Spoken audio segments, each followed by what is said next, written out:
देखो बिल्कुल हिंदी में पढ़ना है, इंग्लिश पढ़ने के लिए बिल्कुल हिंदी में अपन लोगों को सभी चीज़ों को जानना है। ऑटोमेटिक आपको है ना इंग्लिश में सब समझ में आ जाएगा, है ना।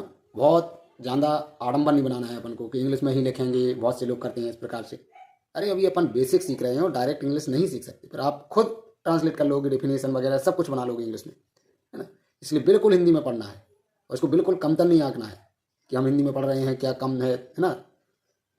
तो इसीलिए देखो यहाँ पे पढ़ेंगे अपन लोग वर्ब। वर्ब होती क्या है ना, इसको जानेंगे। ऐसे शब्द जो किसी कार्य अवस्था को प्रदर्शित करते हैं उन्हें क्रिया कहते हैं, यानी वर्ब कहते हैं। अर्थात क्रिया सब्जेक्ट द्वारा किसी कार्य को करना बताती है। क्रिया क्या बताती है कि सब्जेक्ट जो कोई एक्शन करता है, कोई कार्य करता है, समझे ना, उसको बताती है। या फिर क्या बताती है, सब्जेक्ट की अवस्था यानी कि स्टेट। सब्जेक्ट की क्या बताएगी, स्टेट बताएगी, अवस्था, या फिर और एक्शन यानी कि सब्जेक्ट द्वारा जो एक्शन किया जा रहा है यानी जो कार्य किया जा रहा हो, या तो उसको है ना बताएगी, रिप्रेजेंट करेगी, या उसकी सब्जेक्ट की किसकी स्टेट, सब्जेक्ट किस स्टेट में है, किस अवस्था में है, ये कौन बताता है, वर्ब। अपन को क्या बताती है, क्रिया, वर्ब। समझे ना, बिल्कुल। बस इसको केवल याद नहीं करना है, आपको अपने दिमाग में परसीव करना है, धारण करना है, इसका कॉन्सेप्ट समझना है, चीज है क्या ये, समझे ना। चलो तो जी समझ कैसे क्या हो सकती है क्रिया, प्ले, खेलना। राम इज प्लेइंग, राम खेल रहा है। तो राम क्या हुआ अपना सब्जेक्ट। सब्जेक्ट कौन सा एक्शन कर रहा है, कौन सा कार्य कर रहा है, खेलने का, प्लेइंग। समझ ना। तो इस प्रकार से प्लेइंग क्या हो जाएगा अपना वर्ब। क्या बात है सर, क्या बात है सर, क्या बात, ये बात है। अब देखो वर्ब कितने प्रकार की होती है, कितने टाइप्स होते हैं इनके वर्ब। मेनली अपन लोग 3 टाइप्स कह सकते हैं।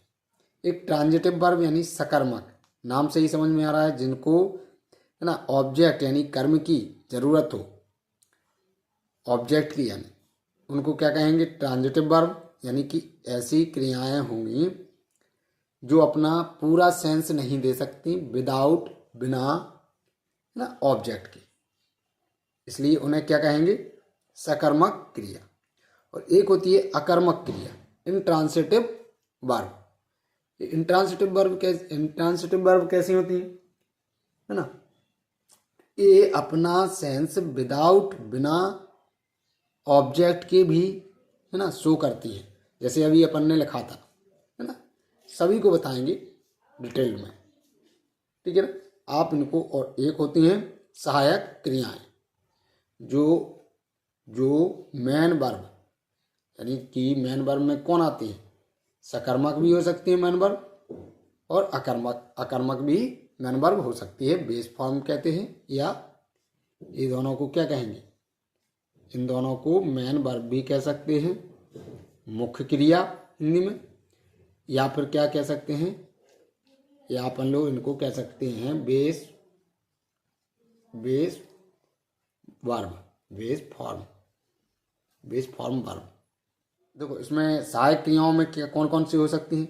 एक तो सहायक क्रिया बोलें तो हेल्पिंग वर्ब भी, और मॉडल ऑक्सिलरी, दोनों प्रकार की। कैन, कोड, है ना, कैन, कोड, शॉर्ट,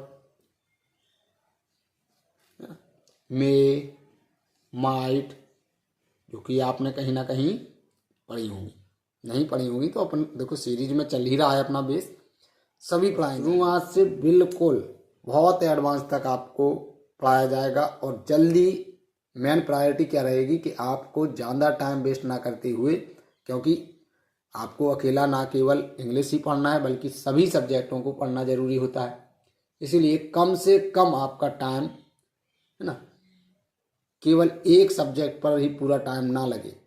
और जो स्पोकन वाले हैं उनको तो और ही आवश्यक है बेस बनाने की इंग्लिश की, यानी शुरुआत से इंग्लिश पढ़ने की। जो स्पोकन सीखना चाहते हैं, केवल जिनका मकसद स्पोकन है, तो वो भी पूरा देखेंगे।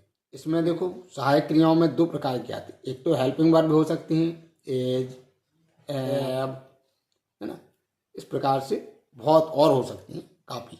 तो ये हेल्पिंग वर्ब भी हो सकती हैं, और ऑक्सिलरी वर्ब में मॉडल ऑक्सिलरी वर्ब भी होती है इसी के अंतर्गत। टेंशन नहीं लेना है कि क्या क्या कह रहे हैं, समझना है बस, धीरे धीरे सब समझ। कोड मे माइट इस प्रकार से हो सकते हैं, है ना। कौन ऑक्सिलरी वर्ब्स यानी कि सहायक। Okay, thank you.